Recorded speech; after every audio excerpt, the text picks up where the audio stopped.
अस्सलामु अलैकुम वरहमतुल्लाहि वबरकातुहू। इन्नल हम्दलिल्लाह नहमदुहु व नस्तईनुहु व नस्तगफिरुहु व नऊज़ु बिल्लाहि मिन शुरूरि अनफुसिना व मिन सय्यिआति अमालिना। मन यहदिहिल्लाहु फला मुदिल्ल लहु व मन युद्लिल फला हादिय लहु व अशहदु अल्ला इलाहा इल्लल्लाहु वहदहु ला शरीका लहु व अशहदु अन्न मुहम्मदन अब्दुहु व रसूलुहु। अम्मा बअद फ़इन्न खैरल हदीस किताबुल्लाह व खैरुल हदी हदी मुहम्मदिन सल्लल्लाहु अलैहि वसल्लम व शर्रल उमूरि मुहदसातुहा व कुल्ल मुहदसतिन बिदअह व कुल्ल बिदअतिन ज़लालह व कुल्ल ज़लालतिन फिन्नार। अऊज़ु बिल्लाहि मिनश शैतानिर रजीम। बिस्मिल्लाहिर रहमानिर रहीम। व इन्नका लअला खुलुक़िन अज़ीम। व क़ालत खदीजतु रज़ियल्लाहु तआला अन्हा फ़ी खुलुक़ि रसूलिल्लाहि सल्लल्लाहु अलैहि वसल्लम कल्ला वल्लाहि ला युख़ज़ीकल्लाहु अबदा इन्नका लतसिलुर रहीम व तहमिलुल कल्ला व तक्सिबुल मादूम व तक़रिज़ ज़ईफ़ व तुईनु अला नवाइबिल हक़। रवाहुल बुखारी फ़ी किताब बदिल वही। मोहतरम सामिईन, मैं अल्लाह तबारक व तआला के बाद आप लोगों का बेहद शुक्रगुज़ार हूँ कि आप लोगों ने ईद मिलादुन नबी को मद्देनज़र रखते हुए एक प्रोग्राम का इनेकाद किया और उसमें मेरी दावत की। इसलिए दिल की गहराइयों से मैं आप लोगों को मुबारकबादी पेश करता हूँ। बहर कैफ़ मैं बिला तमहीद मैं अपनी बात को आपके सामने रखना चाहूँगा। इससे कबल कि मैं आपको बताऊँ कि आज मैं आपके सामने जिस टॉपिक के ऊपर, जिस उन्वान के ऊपर कुछ गुफ्तगू करना चाहता हूँ, वो टॉपिक बहुत ही वसी व अरीज़ हैं। मैं खुद कन्फ्यूज़न में हूँ कि मैं इस टॉपिक को कहाँ से शुरू करूँ और कहाँ पर इख्तिताम करूँ। बहर कैफ़ वो टॉपिक है सीरत तैयबा, यानी नबी अकरम सल्लल्लाहु अलैहि वसल्लम की सीरत। उस टॉपिक में से चंद पहलू का तज़किरा मैं आपके सामने आज करूँगा इंशाअल्लाह। आइए मैं आपको बताऊं कि ये जो दिन है, जिस दिन पूरी दुनिया के अंदर ईद मिलादुन नबी के नाम पर जश्न मनाते हैं, इंशाअल्लाह एक एक बातें आज मैं आपके सामने रखूंगा और ये उम्मीद रखिए कि एक भी बात मेरी बग़ैर हवाले के नहीं होंगी इंशाअल्लाह। सबसे पहले हम जानते हैं कि मीलादुन नबी का माना क्या होता है, मीलादुन नबी किसे कहते हैं, पहले हम इसको जानते हैं। मीलाद ये एक अरबी का लफ्ज़ है जिसका माना होता है पैदाइश, विलादत या बर्थ। मीलादुन नबी यानी नबी अकरम सल्लल्लाहु अलैहि वसल्लम की पैदाइश, नबी अकरम सल्लल्लाहु अलैहि वसल्लम की विलादत और नबी करीम सल्लल्लाहु अलैहि वसल्लम की इस दुनिया में आना, मीलादुन नबी का माना यही होता है। अब आइए अल्लाह के प्यारे रसूल जनाब मुहम्मदुर रसूलुल्लाह पर सल्लल्लाहु अलैहि वसल्लम किस साल पैदा हुए। जब हम और आप नबी अकरम सल्लल्लाहु अलैहि वसल्लम की सीरत का मुताला करते हैं, उनकी ज़िंदगी का स्टडी करते हैं, तो हमें पता चलता है कि नबी अकरम सल्लल्लाहु अलैहि वसल्लम इस दुनिया में जिस साल में आए थे उस साल का नाम है आमुल फील, यानी आमुल फील में आए थे। दलील तिरमिज़ी की हदीस है और इस हदीस को अल्लामा अलबानी रहमतुल्लाह अलैह सही करार देते हैं। कैस इब्न मखरमा सहाबी का नाम है। कैस इब्न मखरमा फरमाते हैं कि उलिद तो आना व रसूलुल्लाह सल्लल्लाहु अलैहि वसल्लम आमल फील, मैं कैस इब्न मखरमा कहते हैं कि मैं और नबी अकरम सल्लल्लाहु अलैहि वसल्लम आमुल फील में पैदा हुए। साल पता चल गया, आमुल फील में पैदा हुए, यानी हजरत ईसा अलैहिस्सलातु वस्सलाम के 571 साल के बाद, 571 साल। चलिए अब आगे बढ़िए, किस महीने में पैदा हुए? तो इसमें दुनिया के अंदर जितने भी बड़े बड़े उलमा हैं किसी का भी इख्तलाफ नहीं है, सबका कौल यही है कि अल्लाह के प्यारे रसूल रबीउल अव्वल के महीने में पैदा हुए। रबीउल अव्वल महीने में किसी का इख्तलाफ नहीं है। दो चीज़ें ख़त्म हो गई। अब दिन क्या था? अल्लाह के प्यारे रसूल साल आमुल फील में पैदा हुए, यानी जिस साल अब्राहा ने अपने हाथियों के साथ मक्का मुकर्रमा पर यानी खाना काबा पर चढ़ाई किया था, तोड़ने के लिए आया था, साल पता चला। और महीना क्या? रबीउल अव्वल का महीना। दो चीज़ें हमें पता हो गई, किसी का इख्तलाफ नहीं। तीसरी चीज़, अल्लाह के प्यारे रसूल किस दिन पैदा हुए? जुमा को या इतवार को या सोमवार को या मंगल को या बुध को? अल्लाह के रसूल किस दिन पैदा हुए? इसमें भी किसी का इख्तलाफ नहीं। हदीस मुस्लिम की हदीस है, एक आदमी ने अल्लाह के नबी जनाब मोहम्मद रसूलुल्लाह सल्लल्लाहु अलैहि वसल्लम से सवाल किया, या रसूल अल्लाह, आप हर सोमवार के दिन रोज़ा क्यों रखते हैं? हर सोमवार को आप रोज़ा क्यों रखते हैं? इस हदीस को इमाम मुस्लिम रहमतुल्लाह अलैह सही मुस्लिम का दर लाते हैं। तो अल्लाह के रसूल ने उनको जवाब दिया, उलिद तोफ़ी है व बुइस तोफ़ी है, यानी इसी दिन मुझे भेजा गया और इसी दिन मुझे नबूवत मिली। तो पता चला कि अल्लाह के रसूल सोमवार के दिन पैदा हुए। बात याद रखिए, बड़ी काम की चीज़ मैं आपके सामने बता रहा हूँ। साल आमुल फील, महीना रबीउल अव्वल, दिन सोमवार। अच्छा, अल्लाह के नबी किस टाइम पैदा हुए? सुबह पैदा हुए या दोपहर को पैदा हुए या फिर शाम को पैदा हुए या रात को पैदा? अल्लाह के रसूल जब दुनिया में पैदा हुए तो किस वक़्त पैदा हुए? सीरत निगारों ने लिखा, इसमें भी किसी का इख्तिलाफ नहीं। अल्लाह के प्यारे रसूल फजर के आज़ान के बाद और सूरज निकलने से पहले जो वक्फा है, इसी दरमियान अल्लाह के प्यारे रसूल जन्म लिए और इसी साल यानी इसी वक्त अल्लाह के प्यारे रसूल पैदा हुए। चार चीज़ें हमें मालूम हो गई जिनमें किसी का भी इख्तिलाफ नहीं। अब आइए, किस तारीख को पैदा हुए? किस तारीख को अल्लाह के रसूल पैदा हुए? तो तारीख को लेकर उलमा के अंदर बहुत ज़्यादा इख्तिलाफात है। कोई कहते हैं 13 रबीउल अव्वल को पैदा हुए, कोई अब्दुल कादिर जिलानी रहमतुल्लाह अलैह फरमाते हैं कि 8 मुहर्रम को अल्लाह के रसूल पैदा हुए। सबसे उल्टा हवाले के तौर पर मैं आपके सामने बात करता हूँ। अब्दुल कादिर जिलानी फरमाते हैं कि 8 रबीउल अव्वल को पैदा हुए। अब कोई कहते हैं 13 रबीउल अव्वल को पैदा हुए, कोई कहते हैं 9 रबीउल अव्वल को पैदा हुए, कोई कहते हैं 14 रबीउल अव्वल को पैदा हुए, कोई कहते हैं 12 रबीउल अव्वल को पैदा हुए। अब तमाम लोगों ने इख्तिलाफ करना शुरू कर दिया। साल में किसी का इख्तिलाफ नहीं, महीना में किसी का इख्तिलाफ नहीं, दिन में किसी का इख्तिलाफ नहीं, वक्त में किसी का इख्तिलाफ नहीं। जब तारीख की बारी आई तो तमाम लोगों ने इख्तिलाफ करना शुरू कर दिया और तरह तरह की बातें करने लगे। लेकिन दो तारीख को ज़्यादा तरजीह दी जाती है, एक है 9 रबीउल अव्वल और एक है 12 रबीउल अव्वल। चलिए, मैं इख्तिलाफ में पढ़ना नहीं चाहता हूँ, मैं इख्तिलाफ में पढ़ना नहीं चाहता हूँ। बहरहाल अल्लाह के प्यारे रसूल जनाब मोहम्मद रसूलुल्लाह सल्लल्लाहु अलैहि वसल्लम पैदा हो गए। अब आइए, अल्लाह तबारक व तआला ने नबी अकरम को क्यों पैदा किया? एक एक चीज़ को समझिए। मैं मुख्तसर अंदाज में नबी की पूरी ज़िंदगी का आज मैं आपके सामने तज़किरा करूँगा।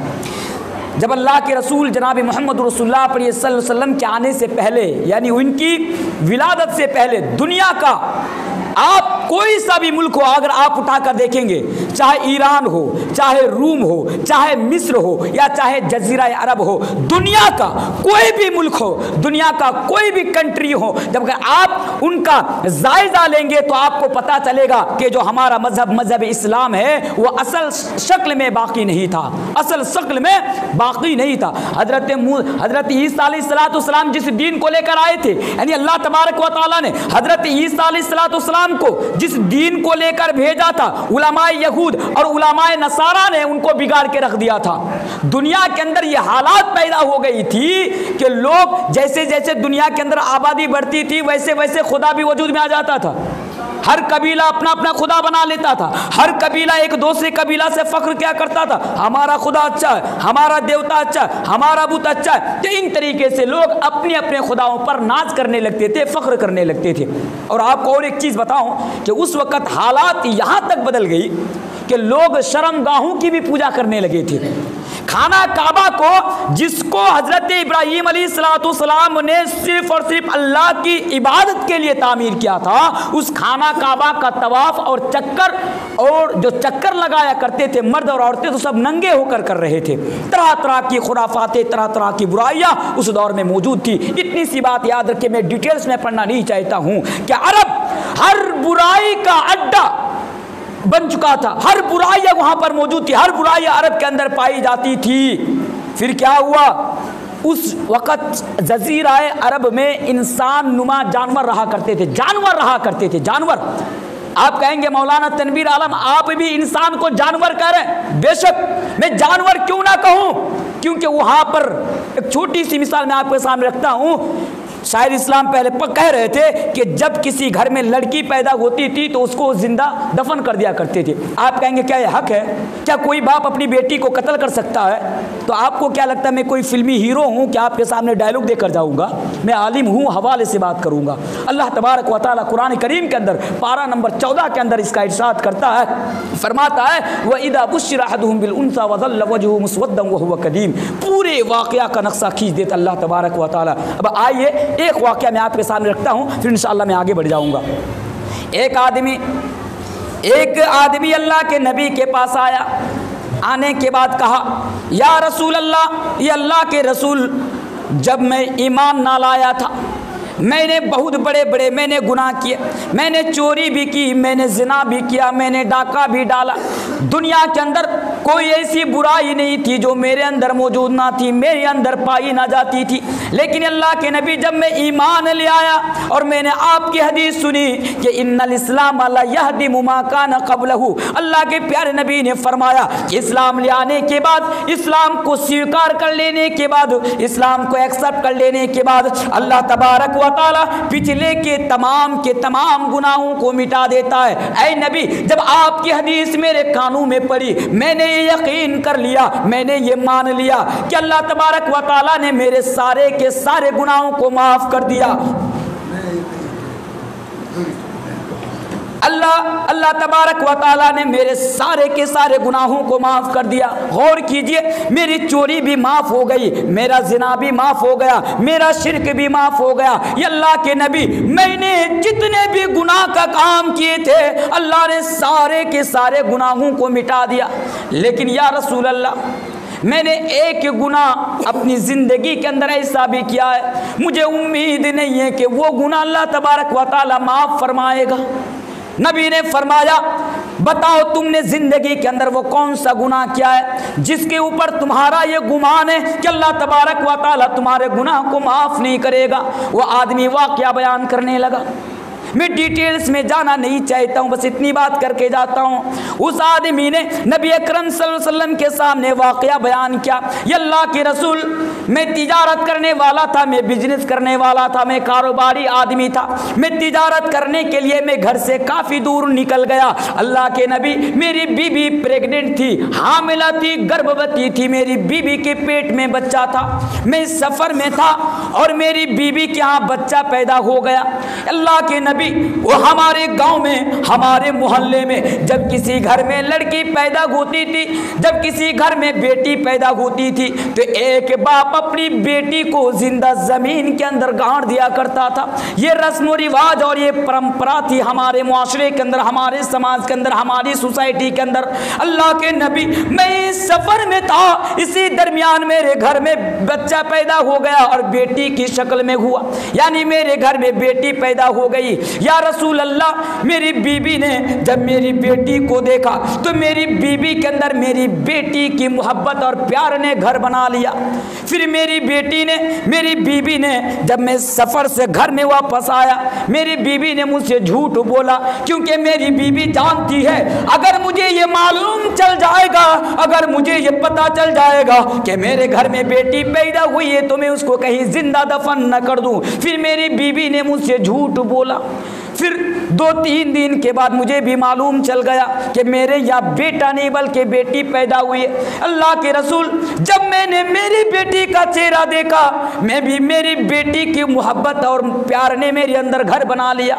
मैंने भी एक मान लिया कि मैं भी अपनी बेटी को जिंदा ज़मीन के अंदर दफन नहीं करूँगा। फिर क्या हुआ, मेरी बेटी जब धीरे धीरे बड़ी हो गई, 4-5 साल की हो गई, मोहल्ले वालों को पता चल गया, बस्ती वालों को पता चल गया, बिरादरी वालों को पता चल गया और लोगों ने मुझे ताना देना शुरू कर दिया। अल्लाह के नबी, जब मैं ताना सुनते सुनते जब मैं तंग आ गया, जब मैं आजिज़ आ गया, जब मैं उकता गया, मैंने एक दिन मैंने ये इरादा कर लिया कि मैं भी अपनी बेटी को जिंदा ज़मीन के अंदर गाड़ दूंगा।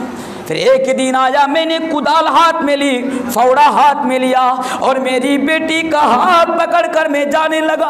मैं उस जगह पर पहुंचा जहां पर मैंने अपनी बेटी को गाड़ने का मंसूबा बनाया था, इरादा किया था। उस जगह पर पहुंचने के बाद मैंने मिट्टी को खोदने लगा, गड्ढा तैयार करने लगा।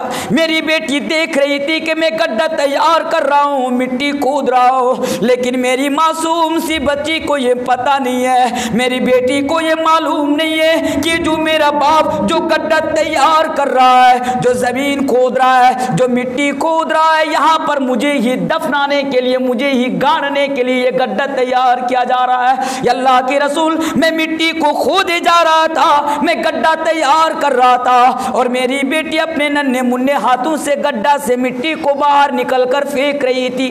जब गड्ढा तैयार हो गया, मैंने इन्हीं हाथों से अपनी बेटी को उठाया और उठाने के बाद मैंने उस गड्ढे के अंदर डाल दिया। अल्लाह के रसूल, मेरी बेटी चीखने लगी, चिल्लाने लगी, मेरी बेटी तड़पने लगी। मैंने मेरी बेटी की एक आवाज़ भी ना सुनी, मैंने अपने हाथों से अपनी बेटी को जिंदा ज़मीन के अंदर गाड़ दिया। मैंने अपनी बेटी को जिंदा ज़मीन के अंदर दफन कर दिया। वो सहाबा जब अल्लाह के नबी के सामने ये वाक़या बयान करते हैं, मेरे नबी की आंखों में आंसू आ जाता है, मेरे नबी भी रोने लगते और मेरे नबी फरमाते हैं, तूने ऐसा कैसे कर सकता है, तू ऐसे कैसे कर सकता है कि तो अपनी बेटी को जिंदा ज़मीन के अंदर गाड़ दिया।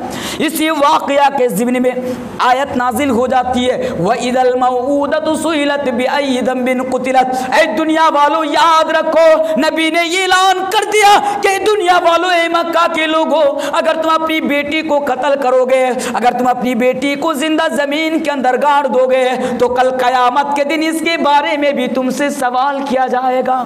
ये वक़्त और ये हालात बन चुकी थी। एक मसला मैं आपको बताता हूँ।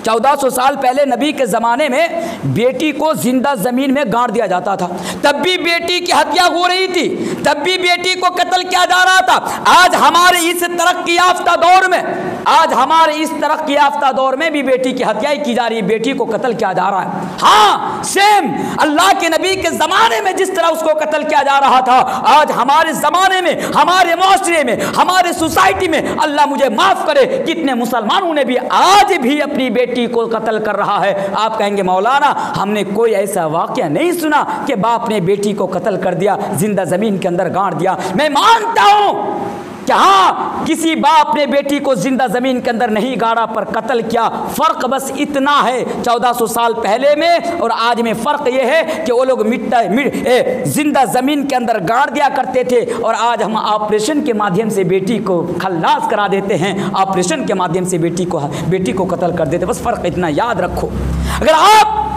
अगर आपकी बीवी के पेट में अगर बच्ची है या बेटा हो या बेटी हो, अगर ऑपरेशन के माध्यम से ज्यादा बच्चा ना लेने की ख्वाहिश की वजह से अगर आप ऑपरेशन के जरिए से या दवाई के जरिए से या किसी भी चीज के जरिए से अगर आप उसको मारते हैं, याद रखिए, खुदा गवाह है, कल कयामत के दिन इसके बारे में भी आपको सवाल किया जाएगा। हमेशा याद रखिए इस बात को। पर मेरा ये टॉपिक नहीं है, इसलिए मैं इधर जाना नहीं चाहता हूँ। मेरे प्यारे साथियों, बड़ी जहालत और बड़ी गुमराहियाँ फैली हुई थी नबी अकरम सल्लल्लाहु अलैहि वसल्लम के आने से पहले। अब वक्त आ गया है कि हज़रत इब्राहीम अलैहिस्सलाम की दुआ कबूल कर लिया जाए। यानी वो हज़रत इब्राहीम अलैहिस्सलाम जो अल्लाह के बंदे थे और अल्लाह के रसूल थे, वो जब खाना काबा को बना रहे थे, तामीर कर रहे थे, तो उन्होंने अल्लाह तबारक व तआला से, अल्लाह रब्बुल आलमीन से एक दुआ मांगी थी। वो दुआ क्या थी? रब्बना वबास फीहिम रसूलन मिनहुम यतलू अलैहिम आयातिका व युअल्लिमुहुमुल किताब वल हिकमा। ए अल्लाह तबारक व तआला, ए रब्बुल आलमीन, मैं तुमसे दुआ कर रहा हूँ, मैं तुमसे दुआ मांग रहा हूँ, ए हमारे रब, तो उन्हीं में से, उन्हीं के अंदर रब्बना वबास फीहिम रसूलम मिनहुम, तू उन्हीं में से, उन्हीं के अंदर एक रसूल को भेज जो उनको यतलू अलैहिम आयातिका, जो तेरी आयतें पढ़ पढ़ कर सुनाए, जो उनको किताब व हिकमत की तालीम दे और जो उनका तज़किया करे, उनको पाक साफ करे। अब वक्त आ चुका है, अल्लाह तबारक व तआला ने हजरत इब्राहीम अलैहिस्सलाम की दुआ को कबूल फरमा लिया और कबूल फरमाने के बाद हमारे आखिरी नबी जनाब मोहम्मद रसूलुल्लाह पढ़िए सल्लल्लाहु अलैहि वसल्लम की विलादत इस दुनिया के अंदर हो गई। चलिए आइए और एक मसला याद रखिए, अल्लाह तबारक व तआला ने जब नबी अकरम को भेजा तो बतौर एहसान जतलाया और ये कहा लक़द मन्नल्लाहु अलल मोमिनीन, अल्लाह कहता है तहकीक के मैंने मोमिनों पर बड़ा एहसान कर दिया। तहकीक के मसला क्या, अल्लाह ने हमें और आपको चलने के लिए दो पैर दिया, कभी एहसान नहीं जतलाया। अल्लाह ने हमारी और आपकी रोशनी के लिए सूरज दिया पर एहसान नहीं जतलाया। अल्लाह ने चांद दिया पर एहसान नहीं जतलाया। अल्लाह ने आपको बहुत खूबसूरत बीबियाँ दी पर एहसान नहीं जतलाया। अल्लाह ने आपको खूबसूरत चेहरा दिया पर एहसान नहीं जतलाया। लेकिन याद रखो, जब अल्लाह तबारक व तआला ने नबी अकरम सल्लल्लाहु अलैहि वसल्लम को इस दुनिया के अंदर भेजा तो बतौर एहसान जतलाया और ये कहा लक़द मन्नल्लाहु अलल मुमिनीन, के लोगों तहकीक के मैंने मोमिनों के ऊपर बहुत बड़ा एहसान कर दिया कि मैंने तुम्हारे बीच अपने रसूल को, अपने महबूब को भेज दिया। बतौर एहसान है हमारे लिए। लेकिन याद रखिए, एहसान किया, लेकिन आज इसी दिन को मद्देनज़र रखते हुए आज ना जाने कितने मुसलमानों ने क्या क्या कारनामा अंजामे हुए। मुझे माफ़ कीजिए यारो, और हमेशा याद रखो हम मुसलमान हैं, अल्लाह और अल्लाह के रसूल के मानने वाले हैं। जब भी कोई अमल करते हैं तो पहले उनका हवाला हम नबी की ज़िंदगी में तलाशते हैं, उनकी दलील हम किताबुल्लाह और सुन्नत रसूल के अंदर तलाशते हैं। जब उसकी दलील मिल जाती है तो आज हम अमल करते हैं। लेकिन अफसोस कि नबी की विलादत के नाम पर, ईद मिलादुन नबी के नाम पर आज कितने मुसलमान हैं जिसने खुदा की कसम इस्लाम को रुसवा कर दिया, मेरे नबी को रुसवा कर दिया, आज पूरी दुनिया के सामने मुसलमानों को रुसवा और बदनाम कर दिया। कहाँ की मोहब्बत है। अल्लाह ने एहसान जतलाया, मुझे भी खुशी है, मुझे खुशी है और तुमसे ज़्यादा मैं नबी से मोहब्बत करने वाला हूँ। आज तुम कहते हो जो नबी के जश्न पर या में विलादत पर, ईद मिलादुन नबी पर जो जश्न ना मनाए, जो डीजे ना बजाए, जो डांस ना करे, जो जुलूस ना निकाले, वो नबी से मोहब्बत नहीं करते। बेगैरत, सुन मैं तुझे जवाब देकर जाता हूँ कि हम मुसलमान हिंद भी और मुसलमान भी नबी से मोहब्बत करते हैं। अरे यारो, वो मुसलमान कैसा, वो मोमिन कैसा जो मेरे नबी से मोहब्बत ना करे। अरे वो मोमिन कैसा जो नबी की आमद पर जश्न ना मनाए। लेकिन जश्न मनाने का मतलब ये नहीं कि आप जुलूस से निकालें, जश्न मनाने का मतलब ये नहीं कि आप डीजे लगाकर डांस करें, जश्न मनाने का ये नहीं कि अपनी गर्लफ्रेंड्स के साथ और अपनी बहन और बेबियों के साथ मूवी देखने के लिए जाए। जश्न ईद मिलादुन नबी का माना ये नहीं है मेरे भाइयों। आज देखिए क्या क्या हो रहा है नबी की ईद मिलादुन नबी के नाम पर। लेकिन आज मैं कंट्रोल करूंगा, आज मैं ज़्यादा आपके सामने बातें नहीं रखूंगा क्योंकि मुझे मुख्तसर अंदाज में आपके सामने मुझे बातें रखनी है। आइए ज़रा मैं बात कर रहा था नबी से मोहब्बत की। नबी से मोहब्बत जो नहीं करता, खुदा की कसम वो मुसलमान नहीं हो सकता। हदीस और हवाला इमाम मुस्लिम रहमतुल्लाह अलैहि इस हदीस को मुस्लिम के अंदर लेकर आते हैं। हदीस के रावी कौन है? अल्लाह के प्यारे नबी ने फरमाया, हजरत अनस इब्न मालिक है, अल्लाह के नबी ने फरमाया ला युमिनु अहदुकुम हत्ता कुना बैलैहि मिन वालिदिही व वलदिही वन्नास अजमाइन, रवाहुल मुस्लिम फी किताबिल ईमान। ओ लोगो, अल्लाह के प्यारे नबी ने फरमाया, हदीस में हवाला देकर जा रहा हूँ, सही मुस्लिम की हदीस है। हजरत अनस इब्न मालिक बयान फरमाते हैं, अगर कोई शख्स सबसे ज़्यादा मुझसे मोहब्बत ना करे, अपनी माँ से भी ज़्यादा, अपने बाप से भी ज़्यादा, अपनी बीबी से भी ज़्यादा, अपनी औलादों से भी ज़्यादा, वन्नास अजमाइन, और तमाम के तमाम लोगों से भी ज़्यादा, अगर वो मुझसे प्यार ना करे, अगर वो मुझसे मोहब्बत ना करे, अल्लाह के नबी ने फरमाया कि वो पूरा मोमिन हो ही नहीं सकता है, वो कामिल मोमिन हो ही नहीं सकता है। जब अल्लाह के नबी ने यह हदीस सुनाई तो हज़रत उमर ने कहा, अल्लाह के नबी, मैं आपको सबसे ज़्यादा मोहब्बत करता हूँ, मैं अपनी माँ से भी ज़्यादा, अपने बाप से भी ज़्यादा, अपने भाई से भी ज़्यादा, अपनी बेटी से भी ज़्यादा, मैं दुनिया के अंदर वन्नास अजमाइन, तमाम तमाम के तमाम लोगों से ज़्यादा मैं आपको चाहता हूँ, मैं आपसे मोहब्बत करता हूँ, लेकिन या रसूल अल्लाह मैं अपनी जान से ज़्यादा आपको मोहब्बत नहीं करता। वो उमर जो कह रहे हैं कि मैं आपको अपनी जान से ज़्यादा मोहब्बत नहीं करता, लेकिन याद कीजिए ये उमर जो नबी से कहे कि मैं आपको सबसे ज़्यादा मोहब्बत करता हूँ लेकिन मैं अपनी जान से ज़्यादा मोहब्बत नहीं करता, तो अल्लाह के प्यारे नबी ने फरमाया था ऐ उमर तू जन्नत में जाएगा। उमर को जन्नती होने का अल्लाह के नबी ने सर्टिफिकेट दिया था। और फिर जब ये हदीस सुने और उमर ने ये जवाब दिया तो अल्लाह के प्यारे नबी ने फरमाया ऐ उमर अगर तुम मुझसे अपनी जान से ज़्यादा मोहब्बत नहीं करोगे तो तुम अभी तक मोमिन नहीं बने हो। हजरत उमर से मेरे नबी ने फरमाया उमर अगर तुम अपनी जान से ज़्यादा मुझसे मोहब्बत नहीं करोगे तो अब तुम पूरा मोमिन नहीं हुए हो। तो मोमिन बनने के लिए और मोमिन होने के लिए ये शर्त हमारे ऊपर कि आज हम लोग अपनी जान से भी ज़्यादा नबी से मोहब्बत करें। मोहब्बत का माना, आइए एक आयत में आपके सामने उठाता हूँ। मोहब्बत करने का माना क्या है? आप नबी से मोहब्बत करते हैं तो आप कैसे करते हैं? आइए, लक़द कान लकुम फ़ी रसूलिल्लाहि उस्वतुन हसना, नबी की ज़िंदगी को हमारे लिए और आपके लिए आइडियल बनाया, नमूना बनाया, उसवा बनाया। अगर आप नबी से मोहब्बत करते हैं तो आपकी ज़िंदगी नबी के नक्शे कदम पर गुजरनी चाहिए। अगर आप नबी से मोहब्बत करते हैं तो आपका उठना, आपका जागना, आपका सोना, आपका चलना, आपका घूमना, आपकी हर काम पर नबी अकरम सल्लल्लाहु अलैहि वसल्लम की मुहर होनी चाहिए। यह है मोहब्बत का माना। एक तरफ तुम दम भरते हो कि हम नबी से मोहब्बत करते हैं, दूसरी तरफ अगर तुम नबी की जिंदगी को उसवा मानकर, अगर तुम नबी की जिंदगी को आइडियल मानकर, अगर तुम नबी की जिंदगी को नक्शे कदम मानकर अगर तुम जिंदगी नहीं गुजारते हो तो खुदा की कसम तुम कितनी ही गवाही क्यों ना दे दो, तुम कभी मोमिन नहीं हो सकते हो और नबी अकरम सल्लल्लाहु अलैहि वसल्लम से मोहब्बत करने वाले नहीं बन सकते हो। मोहब्बत का माना है कि नबी ने जो तरीका हमें बताया, नबी ने जो दीन और जो शरीयत हमें और आपको दी, उसी दीन और उसी शरीयत पे रहकर हमें और आपको अमल करना पड़ेगा। यही मोहब्बत है। लेकिन आज अफसोस की बात मुझे करनी पड़ रही है, आज अफसोस है हमारे लिए। एक हदीस पढ़ देता हूँ, बुखारी और मुस्लिम की हदीस से अल्लाह के प्यारे रसूल ने 1400 साल पहले फरमाया था, ऐ मुसलमानों, ऐ लोगों, लतत्तबिउन्न सुनन मन कान क़ब्लकुम शिब्रम बिशिब्रिन व ज़िराअन बिज़िराइन हत्ता लौ दखलू ज़ुहरा ज़ब्बिन लदखलतुमूहु। और मेरे प्यारे साथियों, बुजुर्गों, याद रखना, मैं जितनी भी बातें कर रहा हूँ मैं अपनी तरफ से बात तो दूर की बात में एक नुक्ता भी नहीं लगा रहा हूँ। इतना से याद रखे, अल्लाह के प्यारे नबी ने फरमाया लतत्तबिउन्न सुनन मन कान क़ब्लकुम शिब्रम बिशिब्रिन व ज़िराअन बिज़िराइन हत्ता लौ दखलू ज़ुहरा ज़ब्बिन लदखलतुमूहु। इसका माना क्या हुआ? अल्लाह के प्यारे नबी ने फरमाया था, ए लोगों, एक ऐसा दौर आ जाएगा, एक ऐसा ज़माना आ जाएगा, तुम उसके कल्चर को अपना लोगे, तुम उसकी ज़िंदगी को अपना लोगे, तुम उसको मॉडल मानना शुरू कर दोगे, तुम उनके कल्चर को अपना लोगे। किनको?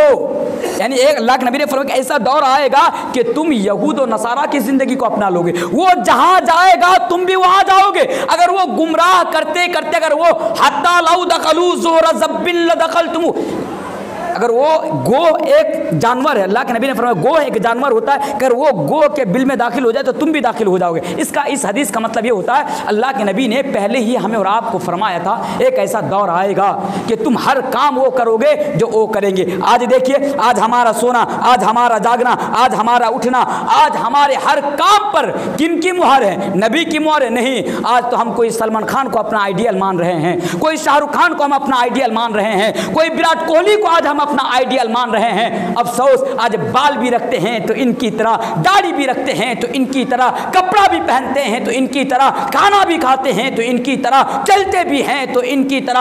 आज हर चीज़ों पर दुश्मनाने इस्लाम की मुहर है, लेकिन उसके बावजूद भी आज हम और आप नबी से मोहब्बत करने का दम भरते हैं। मेरे प्यारे साथियों, मोहब्बत का हकीकी माना और मोहब्बत का हकीकी मियार ये है कि आप नबी करीम सल्लल्लाहु अलैहि वसल्लम के बताए हुए तरीके पर आप ज़िंदगी गुजारें। आइए और एक चीज़ मैं आपके सामने बयान कर देता हूँ। आज नबी की शख्सियत क्या शख्सियत थी यारो, नबी की शख्सियत भी क्या शख्सियत थी। रुए ज़मीन के अंदर अल्लाह तबारक व तआला के अलावा इतनी ऊंची शख्सियत कोई और हो ही नहीं सकते हैं। शख्सियत क्या थी?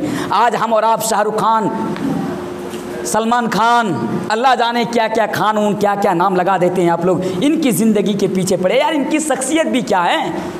इनकी शख्सियत तो ये है कि इनके सामने कुत्ता भी खड़ा ना हो, इनकी शख्सियत क्या है जो आज आप इनके पीछे भाग रहे? मेरे नबी की शख्सियत जरा देखिए।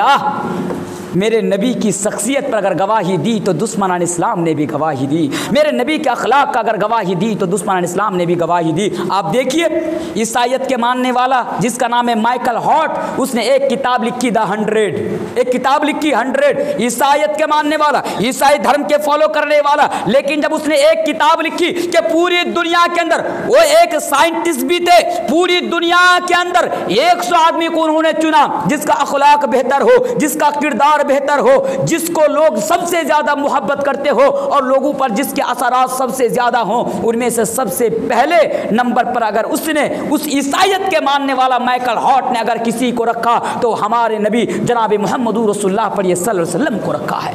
महात्मा गांधी, हम और आप सब जानते हैं महात्मा गांधी को। महात्मा गांधी की ज़िंदगी को अगर आप उठाएंगे तो महात्मा गांधी ने कहा था कि मुसलमानों, जलसा करा लेने से और कॉन्फ्रेंस से करा लेने से इस्लाम के दीन की इशाअत और नशो नुमा में इतना फ़ायदा नहीं होगा जितना कि अगर तुम नबी अकरम सल्लल्लाहु अलैहि वसल्लम के अखलाक और किरदार को अपना लोगे उसमें जितना होगा। इसका मतलब ये होता है, महात्मा गांधी ने कहा था मुसलमानों, अगर तुम इस्लाम को फैलाना चाहते हो, अगर इस्लाम को दुनिया के कोने कोने तक पहुंचाना चाहते हो, अगर तुम चाहते हो कि लोग इस्लाम को कबूल करें, तो जलसा कराने से कोई फ़ायदा नहीं, बड़ी बड़ी कॉन्फ्रेंस से कराने से कोई फ़ायदा नहीं। महात्मा गांधी ने कहा था नबी की ज़िंदगी को अपना लो, नबी की तरह अपने अखलाक को पैदा करो, दिन खुद ब खुद फैलता रहेगा, लोग इस्लाम कबूल करता रहेगा। लेकिन आज हमारा अखलाक बिगाड़ चुका है, आज हमारा किरदार बदल चुका है, आज हमारी चाल चलन बदल चुके हैं, आज हमारा रहन सहन बदल चुका है। मेरे प्यारे साथियों, आज जब मुसलमानों के घरों के अंदर झांकता हूँ, मुसलमान मुआशरा, मुस्लिम मुआशरा और मुस्लिम सोसाइटी को देखता हूँ, तो खुदा की कसम ऐसा लगता है कि ये नबी के मानने वाले लोगों का घर और ये नबी के मानने वाले लोगों का मुआशरा नहीं, बल्कि ये शैतानों के चेलों का मुआशरा है। माफ़ कीजिएगा मुझे। नबी की शख्सियत क्या शख्सियत थी मेरे प्यारे साथियों, वो शख्सियत कि अभी दुनिया के अंदर पैदा ही नहीं हुए। जब सलमान खान, शाहरुख खान दुनिया के अंदर पैदा नहीं हुआ था तो कोई इनको जानता तक नहीं था। जब ये बॉलीवुड में आया, फिल्में बनाने लगे, तब लोग इनको जानने लगे। लेकिन जरा देखिए नबी अकरम सल्लल्लाहु अलैहि वसल्लम की शख्सियत को, कि अभी नबी अकरम सल्लल्लाहु अलैहि वसल्लम दुनिया के अंदर तशरीफ नहीं लाए, उसके बावजूद भी हजरत ईसा अलैहिस्सलातु वस्सलाम नबी अकरम सल्लल्लाहु अलैहि वसल्लम के आने की गवाही पेश कर रहा है। हवाला क्या है? कुरान उठाइए।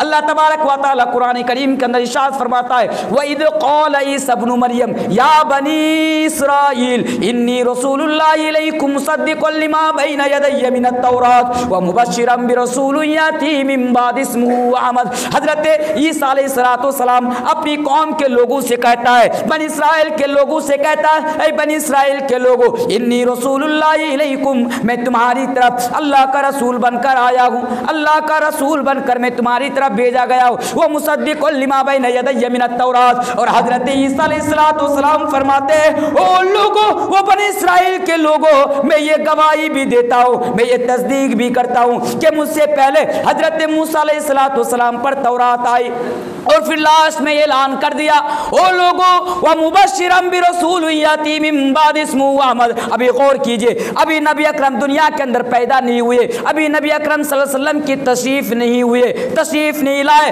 उसके बावजूद भी हजरत ईसा अलैहिस्सलातु वस्सलाम अपनी कौम के लोगों से कह रहे हैं, लोगों, व मुबश्शिरन बिरसूलिन याती मिन बाद इस्मुहु अहमद, मैं तुम्हें एक खुशखबरी दे रहा हूँ, मैं तुम्हें एक पैगाम दे रहा हूँ, ओ लोगों, मेरे बाद एक रसूल आएगा, मेरा बाद एक पैगंबर आएगा, मेरा बाद एक नबी आएगा, मेरा बाद एक मैसेंजर आएगा, मेरा बाद एक ऋषि आएगा, मेरे बाद एक अवतार आएगा, इस्मुहु अहमद, जिसका नाम अहमद होगा।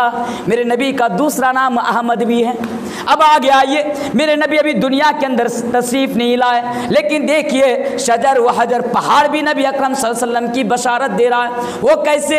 अल्लाह के प्यारे रसूल, अभी उसकी उम्र बस 8 साल है, 8 साल या 6 साल के, बस इसमें इख्तिलाफ है, कोई कहते हैं 8 साल, कोई बताते हैं 6 साल, इख्तिलाफ में क्या पढ़ना, चलिए किसी 1 साल को हम मान लेते हैं। अल्लाह के प्यारे रसूल उम्र कितनी? 8 साल अपने चचा हजरत अबू तालिब के साथ मुल्क शाम के सफ़र के लिए निकल पड़ते हैं। अपने चचा हजरत अबू तालिब के साथ मुल्क शाम का सफ़र कर रहे हैं। रास्ते में एक राहिब का घर पड़ता है, उस राहिब का नाम क्या था? सफ़ीउर रहमान अल मुबारक पूरी अपनी किताब अर्रहीकुल मख्तूम के अंदर, जो किताब पूरी दुनिया के अंदर नबी की सीरत के ऊपर यानी अव्वल पोजीशन हासिल करती है, यानी मुहद्दिसीन किराम बताते हैं कि इस किताब से अफजल तो कोई किताब ही नहीं है नबी करीम सल्लल्लाहु अलैहि वसल्लम की सीरत के ऊपर। अर्रहीकुल मख्तूम के अंदर सफ़ीउर रहमान अल मुबारक पूरी बताते हैं कि उस आदमी का नाम जर्जीस था, लक़ब क्या था, उसका नाम बुहैरा था। तो क्या हुआ, अल्लाह के नबी 8 साल की उम्र में अपने चाचा हजरत अबू तालिब के साथ मुल्क शाम का सफर कर रहे हैं। जब राहिब ने देखा कि एक काफिला आ रहा है, कुछ लोग ऊंट पर सवार होकर आ रहे हैं, तो बुहैरा ने उन लोगों की दावत कर दी, कि आओ मेरे घर में खाना खा लो या मेरे घर में ठहर जाओ, बस दावत कर दी। अब क्या होना था, हजरत अबू तालिब जो नबी अकरम सल्लल्लाहु अलैहि वसल्लम का चचा था, उसने नबी अकरम सल्लल्लाहु अलैहि वसल्लम को बाहर बैठा दिए, कहा तू छोटा बच्चा है, तू सामान के पास बैठ जा, अभी हम लोग गए और अभी हम लोग आए। जब वो लोग चले गए दावत खाने के लिए, ज़ादुल माद के अंदर अल्लामा इब्नुल क़य्युम लिखते हैं इसी तरह चले गए। अब क्या हुआ, उस आदमी ने, बुहैरा ने जब देखा कि वो बच्चा यहाँ पर मौजूद नहीं है, तो उसने अबू तालिब से कहा कि अबू तालिब वो बच्चा कहाँ है जो तुम्हारे साथ आ रहा था। अबू तालिब ने कहा कौन सा बच्चा, कहा जो तुम्हारे साथ आ रहा था। अच्छा वो, हाँ मैंने बाहर उसको बैठा रखा, कि चल उसको लाओ। ज़ादुल माद के अंदर लिखते हैं चल उसको लाओ। हज़रत अबू तालिब उसको लाते हैं। लाने के बाद अबू तालिब से बुहैरा सवाल करते हैं कि अबू तालिब बता कि ये बच्चा कौन है। बुहैरा कहता है कौन है मतलब, मेरा बेटा। का तेरा बेटा है, हट तू झूठ बोल रहा है। बोले तेरा बेटा है, तू झूठ बोल रहा है, ये तेरा बेटा हो ही नहीं सकता। अबू तालिब ने कहा तूने सच कहा, ये मेरा बेटा नहीं है, मेरा भतीजा है। कहा फिर बता क्या इसका पैदा होने से पहले इसका बाप का इंतकाल हो गया। कहा हाँ पैदा, हाँ यतीम है। बोला हाँ यतीम है। बोला अबू तालिब ये बच्चा आगे चलकर नबी बनने वाला है। अबू तालिब ने बुहैरा से सवाल किया, बुहैरा तुम्हें ये कैसे मालूम कि ये मेरा बेटा नहीं, तू तो पहचानता नहीं है, तुझे कैसा मालूम कि इसका बाप इसके पैदा होने से पहले इसका बाप मर गया, इंतकाल कर गया, तुझे कैसा मालूम। तो बुहैरा ने जवाब दिया था कि अबू तालिब मैंने अपनी ओल्ड टेस्टामेंट के अंदर आखिरी नबी के आने की निशानियां पढ़ी थी और वो तमाम के तमाम निशानियां इस बच्चे के अंदर मौजूद है। ये अबू तालिब ये जो बच्चा है ये कोई मामूली बच्चा नहीं है, ये आगे चलकर नबी बनने वाला है, रहमतुल आलमीन बनने वाला है, पैगंबर बनने वाला है, ऋषि बनने वाला है। ये अबू तालिब तू इस बच्चा को मुल्क शाम ना ले जाया कर। अगर तू इस बच्चे को मुल्क शाम के अंदर लेकर जाएगा तो मुल्क शाम के जो दुश्मन है, जो बड़े बड़े आलिम हैं, वो इनको पहचान जाएगा और इसको कत्ल कर देगा। चुनांचे अबू तालिब ने उसको वहीं से घर के लिए रवाना कर दिया। तो 8 साल की उम्र में भी पहचान जाते हैं कि यही बच्चा आगे चलकर नबी बनने वाला है। नबी की शख्सियत क्या शख्सियत थी। अबू जहल की बात आ रही थी। अबू जहल का एक वाक़या मैं आपके सामने बताता हूँ। अबू जहल ने मुट्ठी के अंदर कंकड़ियाँ इकट्ठी कर ली। कंकड़ियाँ इकट्ठी करने के बाद नबी अकरम सल्लल्लाहु अलैहि वसल्लम के पास आता है और आने के बाद कहता है कि ऐ मोहम्मद सल्लल्लाहु अलैहि वसल्लम, ऐ मोहम्मद, तो अपने आप को नबी कहता है, तो अपने आप को रसूल कहता है, पैगंबर कहता है। ऐ मोहम्मद चल तू बता दे कि मेरी मुट्ठी के अंदर क्या है। ऐ मोहम्मद मैं अबू जहल तुझसे वादा कर रहा हूँ, तुझसे ये एग्रीमेंट कर रहा हूँ कि अगर तू बता देगा कि मेरे मुट्ठी के अंदर, मेरे हाथ के अंदर क्या है, तो मैं तुम्हारे ऊपर ईमान ले आऊंगा। अल्लाह के प्यारे रसूल ने फरमाया कि अबू जहल तुझे बताने की क्या ज़रूरत है, जा तो अपने मुट्ठी को कानों के अंदर लगा, तो अपने हाथ को कानों के अंदर लगा, तेरे हाथों के अंदर, तेरी मुट्ठी के अंदर जो कंकड़ियां हैं वो कंकड़ियां भी मेरे रसूल होने की गवाही देंगी। उसके बाद अबू जहल जब मुट्ठी को कानों में लगाता है तो मुट्ठी के अंदर से आवाज आ रही थी, अशहदु अल्ला इलाहा इल्लल्लाह व अशहदु अन्ना मुहम्मदन अब्दुहु व रसूलुहु। जब अबू जहल के हाथों की कंकड़ियां भी मेरे रसूल के यानी मेरे रसूल के आखिरी पैगंबर होने की गवाही दे रही थी, तो अबू जहल ने मारे गुस्सा के पत्थर को, उस कंकड़ियों को जमीन पर पटक दिया और कहा कि ऐ नबी मैं मान गया कि तुझसे बड़ा जादूगर इस दुनिया के अंदर पैदा हुआ ही नहीं है। अबू जहल, ए नबी मैंने मान गया कि तुझसे बड़ा जादूगर इस दुनिया के अंदर पैदा ही नहीं हुआ है। वो मेरे प्यारे साथियों, ये थे नबी अकरम सल्लल्लाहु अलैहि वसल्लम की शख्सियत। ज़्यादा टाइम नहीं है, बस 15-20 मिनट टाइम है अभी? अच्छा अच्छा, आइए शख्सियत भी इसकी मालूम हो गई। अब जब हम नबी अकरम सल्लल्लाहु अलैहि वसल्लम के अखलाक और किरदार पर नज़र डालते हैं कि नबी अकरम सल्लल्लाहु अलैहि वसल्लम का किरदार क्या है, वो मेरे प्यारे साथियों, आज दुश्मन इस्लाम को बदनाम करने पर तुले हैं, इस्लाम को रुस्वा करने पर तुले हैं। हम दुश्मन इस्लाम का मुकाबला नहीं कर सकते हैं, क्योंकि 1400 साल से भी आज तक हम और आप इस्लाम की हक्कानियत को बयान कर रहे हैं, उसके बावजूद भी कोई असर ही नहीं हो रहा है। लेकिन मेरे प्यारे साथियों, खुदा की कसम, अगर आप नबी अकरम सल्लल्लाहु अलैहि वसल्लम के किरदार को और अखलाक और कैरेक्टर को अगर अपना लोगे तो फिर बात ही क्या बन जाएगी। वो बात क्या है? मैं आप सर एक से ये गुजारिश करना चाहता हूँ कि बस आपको कुछ करने की ज़रूरत ही नहीं है, दुश्मन इस्लाम को दावत देने की ज़रूरत ही नहीं है, कुछ करने की ज़रूरत ही नहीं है। बस आप नबी अकरम सल्लल्लाहु अलैहि वसल्लम के अखलाक को सिर्फ अपने अंदर पैदा कर लीजिए, ये भी जवाब उनको मिल जाएगा। आज हजारों दुश्मन हैं, आज पैदा हो रहे टेलीविज़न के सामने आ रहे हैं और वो बेगैरत इंसान ये गवाही दे रहा है, ये लेक्चर दे रहा है कि इस्लाम तो तलवार के जोर से फैला है, इस्लाम तो लोगों के मारने पर जबरदस्ती इस्लाम कबूल करवाया गया है। वो लोगों, उन्हें भी जवाब देने की ज़रूरत नहीं है। बस आज आप अपना अखलाक को दुरुस्त कर लीजिए, अपना किरदार और अपने कैरेक्टर को दुरुस्त कर लीजिए, इंशाअल्लाह उसको जवाब मिल जाएगा। नबी का अखलाक क्या था? आइए अखलाक पर चंद हदीसें मैं आपके सामने समाअत फरमा देता हूँ और इस अखलाक का आगाज़ मैं यहाँ से करना चाहता हूँ। देखिए, नबी अकरम सल्लल्लाहु अलैहि वसल्लम गारे हिरा के अंदर बैठे हुए हैं, गारे हिरा के अंदर बैठे हुए हैं। जो हदीस मैं आपके सामने अभी पढ़ने जा रहा हूँ, जो वाक़या मैं बयान करने जा रहा हूँ, यह वाक़या आपको कहाँ मिलेगा? मैं उन लोगों की तरह नहीं जो वाक़या बयान कर दूँ और हवाला ना दूँ, बल्कि मैं तो उन लोगों में से हूँ जो वाक़या भी बयान करूँ और हवाला भी आपके सामने रखूँ। यह वाक़या आपको कहाँ मिलेगा? सही बुखारी के अंदर इमाम बुखारी रहमतुल्लाह अलैह किताब बदिल वही के अंदर इस वाक़या को नकल करते हैं। सबसे पहला चैप्टर सही बुखारी का यही है। अल्लाह के प्यारे रसूल मज़नी गारे हिरा के अंदर बैठे हुए हैं, एक आदमी इंसानी शक्ल में आया। अल्लाह के नबी फरमाते हैं कि मैं उसको पहचानता तक नहीं था, मैंने उस आदमी को ज़िंदगी में कभी देखा ही नहीं है, पहली बार मेरे पास आया है। और आने के बाद नबी अकरम सल्लल्लाहु अलैहि वसल्लम के सामने बैठ जाता है और बैठने के बाद कहता है कि या मोहम्मद इकरा, तुम पढ़ो। नबी कहते हैं मैं डर गया, मैंने उनसे कहा कि मैं क्या पढ़ूँ, मैं तो पढ़ना नहीं जानता, मैं क्या पढ़ूँ, अना बिकारी, में पढ़ा हुआ नहीं हूँ, मैं कैसे पढ़ूँ। उसने कहा इकरा या मोहम्मद, के पढ़ो है मोहम्मद। मुस्नद अहमद के अल्फाज तो यहाँ तक है। अल्लाह के प्यारे नबी ने फरमाया कि आदमी ऐसा तो मुझसे बार बार कह रहा है कि पढ़ पढ़ पढ़, तो मैं क्या पढ़ूँ। जब मैं पैदा हुआ तो बाप का चेहरा नहीं देखा, जब मैं 6 साल का हुआ तो मेरी माँ भी मुझको छोड़कर चली गई, जब मैं 8 साल का हुआ तो दादा अब्दुल मुत्तलिब भी मुझे खैराबाद कहकर इस दुनिया से रुखसत हो गए। मुझे किसी ने पढ़ाया नहीं, मुझे किसी ने लिखाया नहीं, और तुम मुझसे बार बार कहता है कि पढ़, तो मैं क्या पढ़ूं।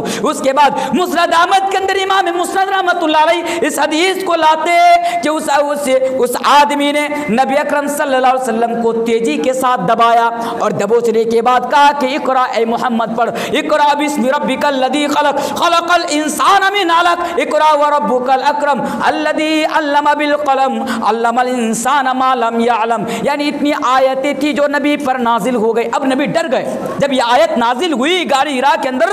इमाम बुखारी इस हदीस को इसी तरह लाते हैं कि अल्लाह के नबी डर गए। डरने के बाद अब देखिए क्या क्या होता है। अल्लाह के नबी डर गए, अब फौरन गारे हिरा को छोड़ दिया। इमाम बुखारी कहते हैं कि अल्लाह के नबी ने फौरन गारे हिरा को छोड़ दिया और गारे हिरा को छोड़ने के बाद दौड़ते दौड़ते भागते भागते घर में आए। घर में आने के बाद क्या देख रहा है कि दरवाज़ा बंद है, डोर लॉक है। अल्लाह के प्यारे नबी ने दस्तक दी, दरवाज़ा खटखटाया। अल्लाह के प्यारे नबी की बीवी हज़रत खदीजा रज़ियल्लाहु ताला अन्हा दरवाज़ा खोलती है और दरवाज़ा खोलने के बाद क्या देखती है कि नबी अकरम डरे हुए हैं। अल्लाह के नबी थरथरा कर काँप रहे हैं। हज़रत खदीजा कहती है कि या नबी आपको क्या हुआ। मेरे नबी अल्फाज निकाल रहे हैं, ऐ मेरी बीवी ज़म्मिलूनी ज़म्मिलूनी, ऐ मेरी बीवी तू मुझे चादर उड़ा दे, मुझे चादर उड़ा दे। ऐ मेरी बीवी लक़द ख़शीतु अला नफ़्सी, मुझे डर लग रहा है कि मैं कहीं मेरी जान न चली चली जाए, कहीं मेरी जान ना निकल जाए। ऐ मेरी बीबी ज़म्मिलूनी ज़म्मिलूनी, मुझे चादर उड़ा दो, मुझे चादर उड़ा दो। हज़रत खदीजा रज़ी अल्लाह ताला अन्हा जो नबी अकरम की प्यारी बीबी थी, उम्र कितनी? उम्र 40 साल। नबी की उम्र कितनी? नबी की उम्र 25 साल। 40 साल 25 साल वो हज़रत खदीजा रज़ी अल्लाह ताला अन्हा नबी अकरम सल्लल्लाहु अलैहि वसल्लम को चादर उड़ा देती है। और चादर उड़ा देने के बाद जब नबी अकरम सल्लल्लाहु अलैहि वसल्लम का डर ख़त्म हो गया, जब तसल्ली मिल गई, जब वो डर निकल गया, जब खौफ ख़त्म हो गया, तो हज़रत खदीजा ने नबी से फरमाया कि अच्छा बताइए, आप क्यों डरे हुए हैं? आप क्यों काँप रहे हैं? आप क्यों डरे हुए हैं? तो हज़रत अल्लाह के प्यारे नबी ने बयान दिया, खदीजा आज गार हिरा के अंदर मेरे साथ ऐसा ऐसा हुआ है, आज गार हिरा के अंदर मैंने ऐसा ऐसा, मेरे साथ ऐसा ऐसा हुआ है जो आज से पहले गार हिरा के अंदर कभी नहीं हुआ था। तब हज़रत खदीजा रज़ी अल्लाह ताला अन्हा अभी रसूल नबी नहीं हुए हैं, पहली वही आई, अभी नबी बने नहीं है, अभी रसूल बने नहीं है। हज़रत खदीजा रसूल नबी अकरम सल्लल्लाहु अलैहि वसल्लम से कहती है, कल्ला, अल्लाह की कसम, अल्फाज पर ज़रा गौर कीजिए, कल्ला, अल्लाह की कसम, वल्लाह, अल्लाह की कसम, ला युख़ज़ीक अल्लाहु अबदा, अल्लाह आपको कभी बर्बाद नहीं करेगा, आपको कभी ज़ाय नहीं करेगा। ऐ नबी, आपको किसी से डरने की ज़रूरत नहीं है। आप ये कैसे कह सकते हैं कि लक़द खशीतु अला नफ़्सी, कि आपको डर हो रहा है कि कहीं आपकी जान निकल जाए? नहीं, कल्ला, हरगिज़ नहीं, वल्लाहि, अल्लाह की कसम, ला युख़ज़ीक अल्लाहु अबदा, अल्लाह आपको ज़ाय नहीं करेगा, बर्बाद नहीं करेगा। क्यों ज़ाय नहीं करेगा? अभी नबी नहीं बने, ज़रा गौर कीजिए, आपको अल्लाह बर्बाद नहीं करेगा, पूरी दुनिया के सामने अल्लाह आपको रुसवा नहीं करेगा। क्यों नहीं करेगा? हज़रत खदीजा रज़ी अल्लाह ताला अन्हा बयान करती है, क्योंकि आपके अंदर बहुत सारी खूबियाँ हैं। खूबियाँ क्या हैं? इन्नका लतसिलुर रहीम, पहली खूबी हज़रत खदीजा रज़ी अल्लाह ताला अन्हा बयान करती हैं कि आप डरिए मत, आपके अंदर ये खूबी है, इन्नका लतसिलुर रहीम, कि आप रिश्तेदारी को जोड़ते हैं, आप रिश्तेदारी को जोड़ते हैं। ये पहली खूबी थी। कौन बता रही है? बीबी बता रही है। और एक शौहर के बारे में बीबी से ज़्यादा कोई जान ही नहीं सकता। बीबी बता रही है, इन्नका लतसिलुर रहीम, आप रिश्तेदारी को जोड़ते। इस पर एक वाक़या मैं आपको, बड़ा ज़बरदस्त वाक़या मैं आपको सुना रहा हूँ कि इन्नका लतसिलुर रहीम, अल्लाह के नबी ने इस पर कितना ज़ोर दिया। और इस नबी के तालीम के नतीजे में सहाबा किराम भी इस अखलाक पर और इस हदीस पर कितना अमल करते थे, इस हदीस से आप पता लगा सकते हैं। हज़रत अबू हुरैरा रज़ी अल्लाह ताला अन्हो, इसके बारे में हम सब जानते हैं। क्या हुआ? एक मरतबा मक्का से ताइफ जाते हैं। जो सऊदी अरब गए होंगे आपको पता है कि मक्का से, यानी हज करने के लिए गए हैं, मक्का से ताइफ 70 या 80 किलोमीटर की दूरी पर है, बस 70 या 80 किलोमीटर दूर। तो उस वक़्त एरोप्लेन का ज़माना नहीं था, फ्लाइट का ज़माना नहीं था। 70 और 80 किलोमीटर का रास्ता सफ़र करना, ये उन लोगों के लिए जो है बहुत वक्त लग जाया करता था। अभी तो आधा घंटा, पौने 1 घंटा में पहुँच जाते हैं, 20 मिनट में पहुँच जाते हैं। तो बहरकैफ हज़रत अबू हुरैरा मक्का से ताइफ जाते हैं। ताइफ वालों ने जब हज़रत अबू हुरैरा को आते देखा तो तमाम लोगों ने घेर लिया, और घेरने के बाद कहा, ए अबू हुरैरा, तू तो नबी के पास से आ रहा है ना, तो आप एक काम कीजिए, आप हम लोगों को हदीस सुना दीजिए, एक ऐसी हदीस जो आप खुद नबी अकरम सल्लल्लाहु अलैहि वसल्लम की ज़बान से सुने हैं, आप ऐसी हदीस सुना दीजिए। हदीस पर ज़रा गौर कीजिए। हज़रत अबू हुरैरा ने कहा, यार मैं तो थका हुआ हूँ, ठीक है, जब हदीस सुनना चाहे तो मैं कल सुना दूँगा। क्या हुआ? दूसरे दिन हज़रत अबू हुरैरा ने जुहर की नमाज़ पढ़ाई, और जुहर की नमाज़ पढ़ाने के बाद हज़रत अबू हुरैरा खड़े हो गए। खड़े होने के बाद लोगों से कहा कि लोगों, क्या तुम लोग हदीस सुनना चाहते हो? सारे लोगों ने जवाब दिया, हाँ हाँ। अबू हुरैरा ने कहा, लोगों, क्या तुम दर्स सुनना चाहते हो? कहा हाँ। हज़रत अबू हुरैरा ने कहा, मैं तुम्हें नबी की हदीस सुनाऊंगा, मैं तुम्हें नबी का दर्स दूंगा, लेकिन मेरी एक शर्त है, अगर तुम लोग मेरी शर्त को मानोगे तो तभी मैं हदीस सुनाऊंगा, वरना नहीं सुनाऊंगा। शर्त देखिए। लोगों ने कहा, अबू हुरैरा, तुम कौन सी शर्त हमारे सामने रख रहे हो? तुम्हारी हर शर्त हमें मंजूर है। हज़रत अबू हुरैरा ने कहा, लोगों तब सुनो, आज जो महफिल के अंदर और मजलिस के अंदर और मस्जिद के अंदर इतनी तादाद में तुम सब यहाँ पर जमे हो, अगर तुम में से, हदीस को सुनिए, अगर तुम में से, अबू हुरैरा कह रहे हैं कि अगर तुम में से अगर एक भी शख्स अगर अपनी रिश्तेदारी को तोड़कर या काट कर या अपने रिश्तेदारी से नाराज होकर अगर यहाँ पर बैठा हुआ है, इस मजलिस में बैठा हुआ है, इस महफिल में बैठा हुआ है, तो मैं नबी की हदीस नहीं सुनाऊंगा। हज़रत अबू हुरैरा ने इनकार कर दिया हदीस सुनाने से, और कहा कि अगर तुम में से जो इतनी तादाद में मेरे सामने बैठे हो, अगर एक भी आदमी, एक भी मुसलमान, एक भी शख्स अगर अपने किसी रिश्तेदारी को तोड़कर या काटकर या किसी रिश्तेदार से नाराज होकर अगर आया है और यहाँ बैठा है तो मैं हदीस नहीं सुनाऊंगा। सारे लोग खामोश रहे। एक नौजवान ने सर को नीचे कर लिया। अबू हुरैरा ने समझ गया ये कुछ है। अबू हुरैरा ने नौजवान से कहा, नौजवान तू मस्जिद से निकल जा। ए नौजवान तू मस्जिद से निकल जा। जब तक तू मस्जिद के अंदर बैठा रहेगा, मेरे सामने बैठा रहेगा, मैं नबी की हदीस नहीं सुनाऊंगा।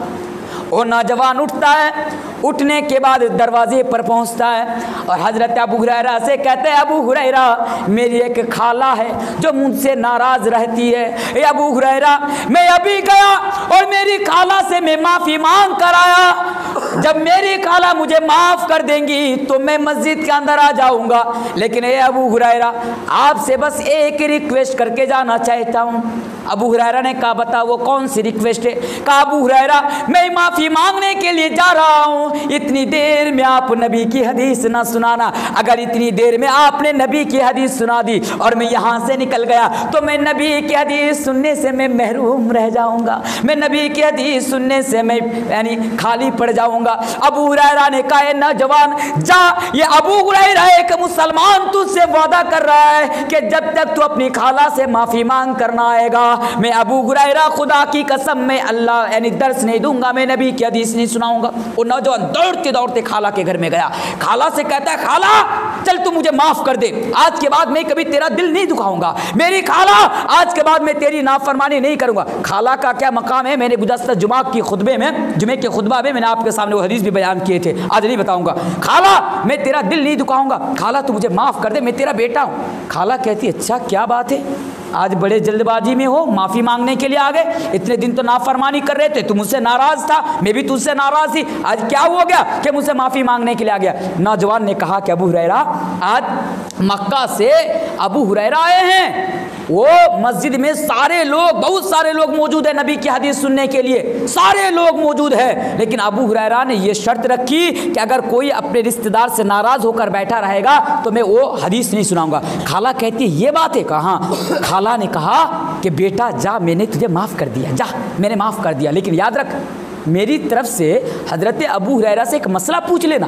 कहा खाला क्या मसला है। का मसला ये है कि मस्जिद के अंदर इतने सारे लोग थे, पूरी मजलिस भरी हुई थी, पूरी महफिल भरी हुई थी, इतने सारे लोगों में एक ही तो शख्स था जो तू था, जो अपने रिश्तेदार से नाराज था, तो तेरे अकेले की सज़ा अबू हुरैरा ने सारी मजलिस वालों को क्यों दी और सारी महफिल वालों को क्यों दी, उसने हदीस क्यों नहीं सुनाई। कहा खाला मैं पूछ लूँगा। दौड़ता हुआ मस्जिद के अंदर आया, अस्सलामु अलैकुम कहकर मस्जिद के अंदर दाखिल हो गया। अबू हुरैरा ने कहा ए नौजवान क्या मैं दर्स दूँ। कहा बेशक आप दर्स दीजिए। कहा तूने माफ़ी मांग लिया। कहा मैंने माफ़ी मांग लिया। अब अबू हुरैरा बस हदीस बयान करने के लिए जाने ही वाले थे कि नौजवान ने हाथ खड़ा करके मसला पूछ दिया कि अबू हुरैरा मेरी खाला ने मुझे माफ़ कर दी, पर एक मसला, एक सवाल आपसे पूछा। का क्या सवाल। कहा कि इतने सारे लोगों में से मैं तो अकेला था जो अपनी खाला से नाराज़ होकर बैठा हुआ था, रिश्तेदारी तोड़कर बैठा हुआ था, लेकिन आपने मेरी सज़ा सारी महफिल वालों को क्यों दी, सारी मजलिस वालों को क्यों दी, आपने हदीस क्यों नहीं सुनाए। तो अबू हुरैरा ने कहा लोगों आज मैं कोई हदीस नहीं सुनाऊंगा, लोगों आज मैं कोई हदीस नहीं सुनाऊंगा, मैं कोई दर्स नहीं दूंगा, लेकिन हाँ अल्लाह इसके खाला को जज़ाए खैर अता करे, अल्लाह इसकी खाला का मकाम और मर्तबा बुलंद करे। इसकी खाला ने जो सवाल किया उसका जवाब मैं आपको दे देता हूँ। अब उस वक़्त पूरी रात जलसा हुआ नहीं करता था, बस 5 मिनट 10 मिनट एक एक हदीस सुनाया करते थे साहबा इकराम। आज हमारे यहाँ तो ये सिस्टम बन चुका है कि पूरी रात जलसा सुनना है। बिहार में चले जाइए, हम लोगों को ये कह दिया जाता है मौलाना आप उस वक़्त तक नहीं छोड़ सकते जब तक फजर की अजान नहीं हो जाएगी।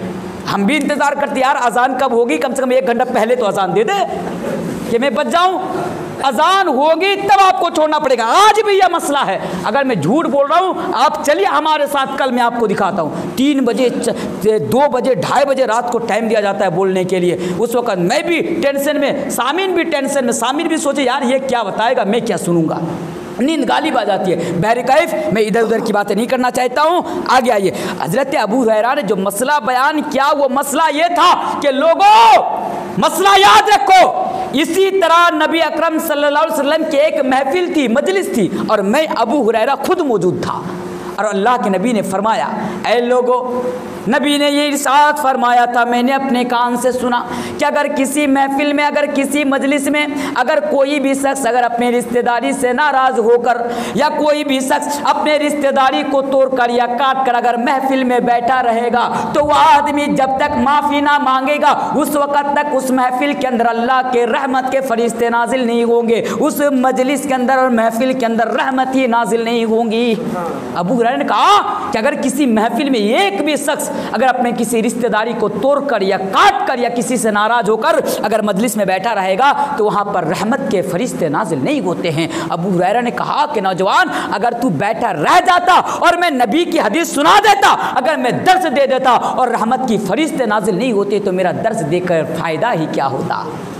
लेकिन अगर आज यही मसला आपके सामने मौलवी तनवीर आलम रख दे तो आप कहेंगे, मौलवी तनवीर तेरे ऊपर भी क्या क्या इल्ज़ामात है जानते हैं, तेरे बारे में भी जानते हैं, आप तो इल्ज़ाम लगाने में बड़े माहिर रहते हैं। आज हम और मुसलमानों का अखलाक तो इतना बुरा हो चुका है कि अगर माफ़ कीजिएगा, अगर आसमान से फरिश्ता भी आए तो आज हम जैसे मुसलमान उसके ऊपर भी इल्ज़ामात लगा दें, फरिश्ते के ऊपर भी आज हम इल्ज़ामात लगा दें। इल्ज़ामात लगाने से बचिए मेरे भाइयों। अगर आपके पास आकर अगर कोई बात कह रहा है तो पहले आप उसकी तहक़ीक़ करें। इन जाकुम फासिकुम बिनबइन फतबय्यनु, कोई आकर कुछ कह देता है आप यकीन कर लेते हैं कि आप नहीं जानते हैं कि दुनिया हमेशा अपनी तरफ नहीं बल्कि दूसरों की तरफ देखता है। आप नहीं जानते हैं कि वो खुद हज़ारों गुनाह कर देता है, लेकिन अगर कोई किसी से छोटी सी गलती हो जाए तो उसी को डंके के चोट पर जाकर ऐलान करता बेगैरत। यही तो मुसलमान है, यही तेरा अखलाक है, यही तेरा किरदार है। मेरे नबी ने तो ये तालीम दिया था कि अगर तुम्हारे पता चले